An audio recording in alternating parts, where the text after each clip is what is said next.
Hi, in this video I'm going to show you how you can activate or deactivate the auto door locking while driving in Renault Megane 3. So firstly, we're going to use one of these buttons over here.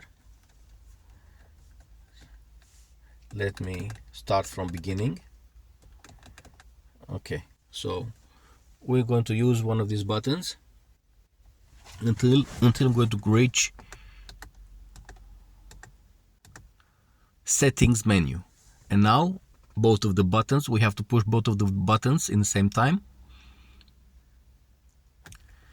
And now we are in settings menu. And now you push just one button. And we are in auto dipped beam headlights. No. Auto rear wipe, no. Front parking, no. Red. Language. Auto door locking while driving. So in my case this is activated, but I'm going to push both of the buttons at the same time, and now it's deactivated. Do the same thing and you can activate it. So this is how you can turn on this option. Thank you for watching and please subscribe.